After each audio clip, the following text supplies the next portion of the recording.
नमस्ते कक्षा 8 के सभी बच्चों, मेरा नाम है प्रसाद और आप सभी का आज की इस गणित की क्लास में मैं स्वागत करता हूं। और आज की इस गणित की क्लास में हम रेखीय समीकरण के बारे में कुछ जानकारी हासिल करेंगे। सो बिना किसी एक क्षण गवाए आज के वीडियो में शुरुआत करते हैं। परिचय। आपके जन्मदिन पर आपके एक दोस्त ने चॉकलेट दी है। एक अन्य दोस्त चॉकलेट का एक और डिब्बा देता है। तब आपके पास कितने चॉकलेट्स हैं? डिब्बा खोले बगैर हम कुल चॉकलेटों की संख्या नहीं जान सकते हैं। ऐसी स्थिति में हम चॉकलेट की अज्ञात संख्या के लिए चर का प्रयोग करते हैं। इस समीकरण को हल करके चॉकलेट की अज्ञात संख्या ज्ञात कर सकते हैं। उद्देश्य। इस पाठ के अंत में आप निम्न करने में सक्षम हो जाएंगे: समीकरण हल करना, लंबाई और दूरी से संबंधित समस्याओं में इसका प्रयोग करना।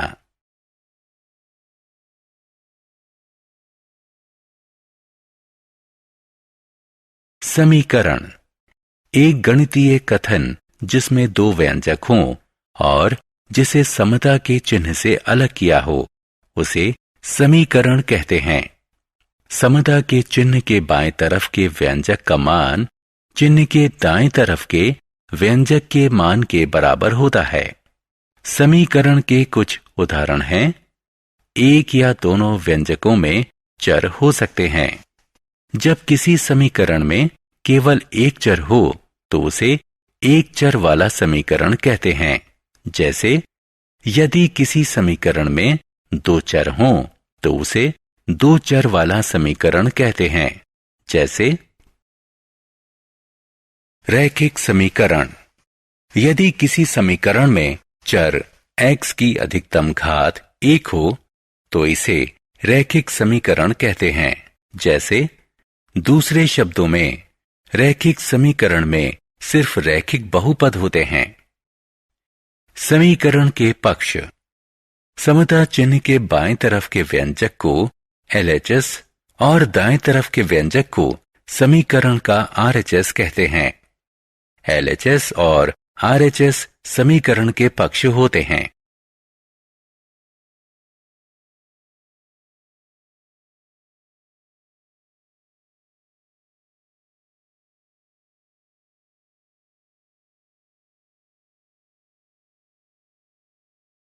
समीकरणों के हल। चर का वह मान जो समीकरण को संतुष्ट करे उसे समीकरण का हल कहते हैं। निम्न समीकरण पर ध्यान दीजिए। इसलिए 9 समीकरण x जमा 3 बराबर 12 का हल है क्योंकि यह समीकरण को संतुष्ट करता है। ध्यान दीजिए कि दूसरे महान समीकरण x जमा 3 बराबर 12 के हल नहीं हैं क्योंकि वे समीकरण को संतुष्ट नहीं करते हैं। समीकरण को हल करना। समीकरण के संतुलन को बनाए रखने के लिए हम समीकरण के एक पक्ष में जो संक्रिया करें उसे दूसरे पक्ष में भी अवश्य करना चाहिए। किसी समीकरण को हल करने का यह मूलभूत नियम है। पक्षांतरण विधि। हमने देखा है कि पक्षांतरण विधि किसी समीकरण को हल करने की सबसे सुविधाजनक विधि है। इस विधि को अपनाने के लिए निम्नलिखित नियमों का प्रयोग किया जाता है। किसी समीकरण का कोई पद जिसे एक पक्ष से दूसरे पक्ष में स्थानांतरण या पक्षांतरण किया जा सकता है अपना चिन्ह बदल देता है। जैसे यदि x घटा 12 बराबर 5 तो x बराबर 5 जमा 12। यदि x जमा 1 बराबर कोष्ठक में घटा 2x तो x जमा 2x बराबर कोष्ठक में घटा 1। एक पक्ष में यदि संख्या से किसी चर या अचर में विभाजन किया जा रहा है तो पक्षांतरण के बाद उसे संख्या से गुणन किया जाएगा। इसके उलट भी सत्य है।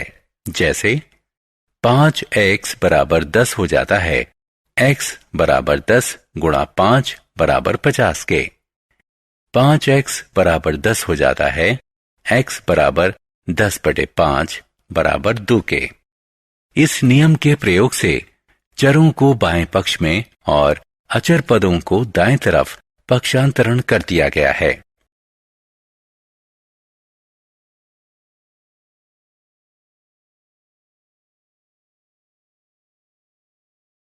साधारण समीकरण।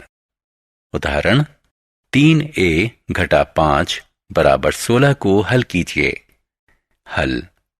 निम्न समीकरण की गणना करने पर हमें प्राप्त होगा a बराबर 7,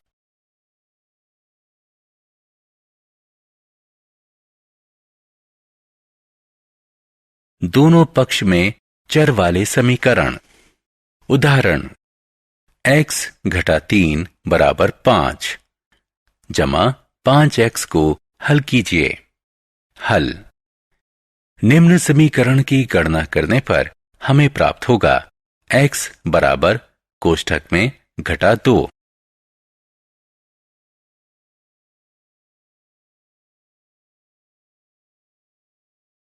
जटिल समीकरण।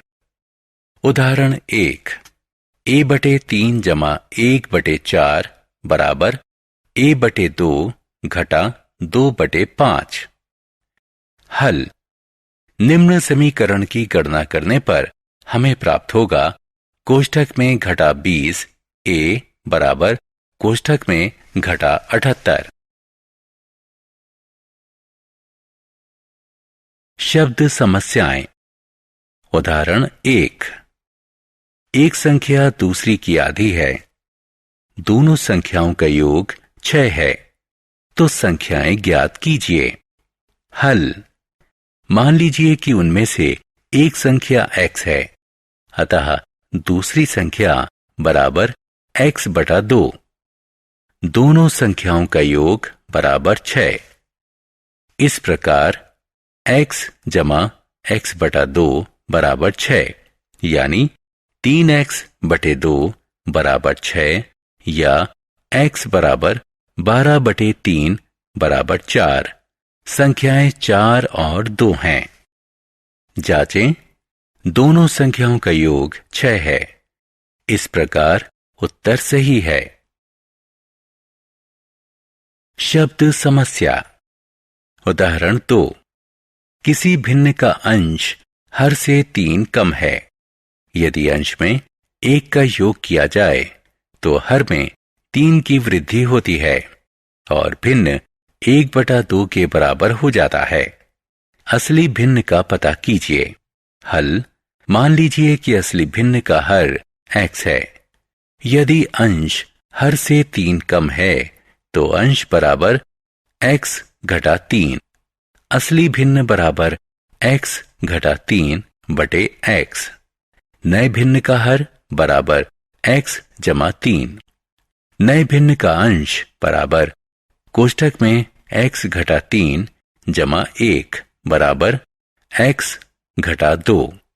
नया भिन्न बराबर x घटा 2 बटे x जमा 3। नया भिन्न हो जाता है 1/2। इस प्रकार कोष्ठक में x घटा 2 बटे कोष्ठक में x जमा 3 बराबर 1/2। निम्न समीकरण की गणना करने पर हमें प्राप्त होगा x बराबर 7। इसलिए चूंकि असली भिन्न x घटा 3 बटे x बराबर 4/7 है। जांचें। असली अंश जमा 1 और असली भाजक जमा 3 होगा, जो कि बराबर होगा 1/2 के। अतः यह समीकरण संतुलित है।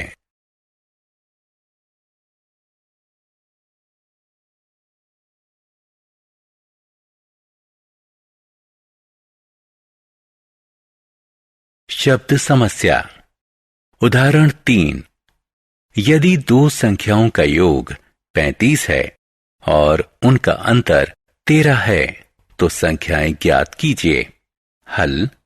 मान लीजिए कि एक संख्या x है, अतः दूसरी संख्या कोष्ठक में 35 घटा x होगी। दोनों संख्याओं का अंतर 13 है, तो समीकरण होगा कोष्ठक में 35 घटा x बराबर 13। इसे हल करने पर हमें x बराबर 11 प्राप्त होगा।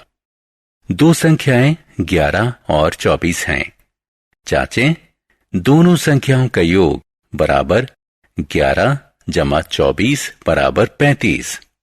दोनों संख्याओं का अंतर बराबर 24 घटा 11 बराबर 13। अतः उत्तर सही है। उदाहरण, दो संख्याओं का अनुपात 3:4 है। दोनों संख्याओं का योग 56 है। तो संख्याएं ज्ञात कीजिए। हल, मान लीजिए कि संख्याएं 3x और 4x हैं। इनका योग 56 है। 7x बराबर 56, x बराबर 8, इसलिए संख्याएं 3 गुणा 8 बराबर 24 और 4 गुणा 8 बराबर 32 हैं।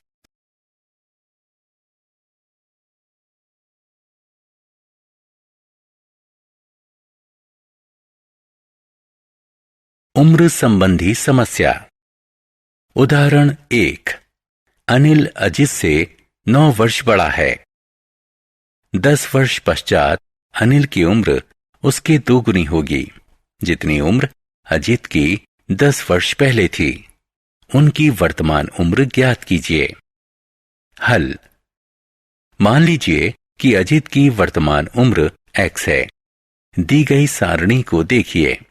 इस प्रकार बराबर x जमा 19। समस्या में कहा गया है कि अब से 10 वर्ष पश्चात अनिल की उम्र उसके 2 गुनी होगी, जितनी उम्र अजित की 10 वर्ष पहले थी। आज से 10 वर्ष बाद अनिल की उम्र बराबर x जमा 19। समीकरण 1, आज से 10 वर्ष पहले अजित की उम्र बराबर x घटा 10। समीकरण 2, अतः इसे हल करने पर हमें प्राप्त होगा x बराबर 39। उनकी वर्तमान उम्र है अनिल बराबर 48 वर्ष, अजित बराबर 39 वर्ष। जांचें, आज से 10 साल बाद अनिल 58 वर्ष का होगा। अजित की 10 साल पहले उम्र थी 29 वर्ष। जांच, 58 बराबर 2 गुणा 29, यहां LHS बराबर RHS, लंबाई और दूरी की समस्या।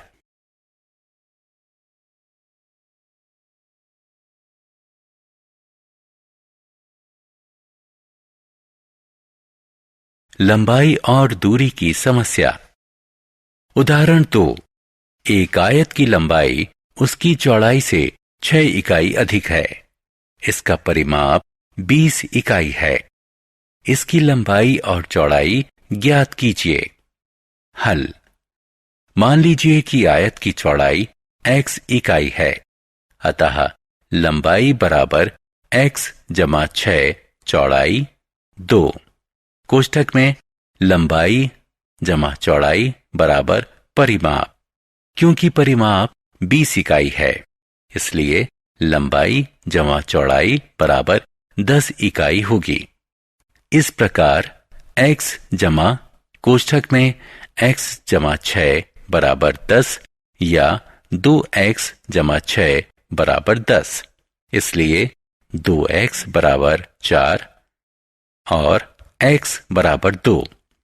चौड़ाई बराबर 2 इकाई, लंबाई बराबर 2 जमा 6 बराबर 8 इकाई, लंबाई बराबर 8 इकाई।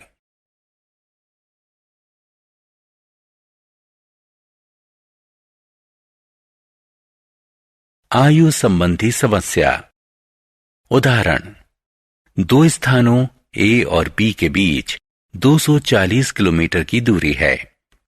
एक मोटरसाइकिल एक बिंदु A से और एक पदयात्री एक बिंदु B से एक ही समय से प्रारंभ होते हैं। मोटरसाइकिल की चाल पदयात्री की चाल से 15 गुना अधिक है। प्रारंभ करने के 3 घंटे बाद एक बिंदु M पर दोनों मिले। बिंदु ए बिंदु बी से कितना दूर है? हल। कुल दूरी 240 किलोमीटर है। मान लीजिए कि पदयात्री x प्रति घंटा की चाल से चलता है। कुल दूरी बराबर 240 किलोमीटर। पदयात्री द्वारा तय की गई दूरी जमा मोटरसाइकिल द्वारा तय की गई दूरी बराबर 240 किलोमीटर। इसे हल करने पर हमें मिलेगा x बराबर 5। वे एक बिंदु M पर मिलेंगे जो B से 15 किलोमीटर और A से 225 किलोमीटर दूर है। सारांश। आइए हमने जो कुछ सीखा है उसे संक्षेप में दोहराएं। एक या एक से अधिक चरों वाले दो बीजीय व्यंजकों के बीच समता कथन को समीकरण कहते हैं। यदि किसी समीकरण में किसी चर यानी s की अधिकतम घात 1 है तो इसे रैखिक समीकरण कहते हैं। समीकरण को सत्य बनाए रखने के लिए समीकरण के एक पक्ष में की जाने वाली संक्रिया दूसरे पक्ष में भी करनी चाहिए। पक्षांतरण विधि। 1. कोई पद समीकरण के एक पक्ष से दूसरे पक्ष में पक्षांतरित किया जा सकता है लेकिन उसका चिन्ह परिवर्तित हो जाएगा।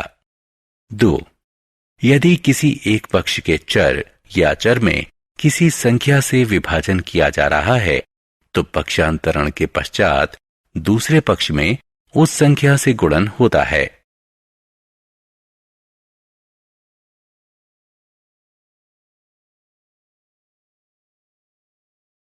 किसी समीकरण को हल करते समय हम निम्न चरण प्रयोग में लाते हैं। अज्ञात को चिन्हित करते हैं, दिए गए तथ्यों को पहचानते हैं, दिए गए संबंधों के आधार पर समीकरण बनाते हैं, समीकरण को हल करके अज्ञात का मान करते हैं। आप सभी बच्चों का तहे दिल से धन्यवाद इस वीडियो को फिर से एक बार देखने के लिए। आप सभी से उम्मीद है कि आप इस वीडियो को लाइक करोगे, इस वीडियो की लिंक आपके दोस्त के साथ शेयर करोगे, हमारे यूट्यूब चैनल को सब्सक्राइब करोगे। अगर आप एक बच्चे के माता पिता है तो आपसे उम्मीद है कि आप प्ले स्टोर से जाकर DA2 अकेडमी का ऐप डाउनलोड करोगे ताकि वहाँ पर आपको सारे के सारे वीडियोज़ एक जगह पर एक प्लेटफॉर्म पर मिल सके। अधिक जानकारी के लिए डिस्क्रिप्शन में लिंक दी हुई है, आप वो चेक कर सकते हो। आप सभी का फिर से एक बार धन्यवाद इस वीडियो को देखने के लिए। तब तक के लिए देखते रहे हमारे YouTube channel DA2 academy. Stay connected. मिलते हैं नेक्स्ट वीडियो में।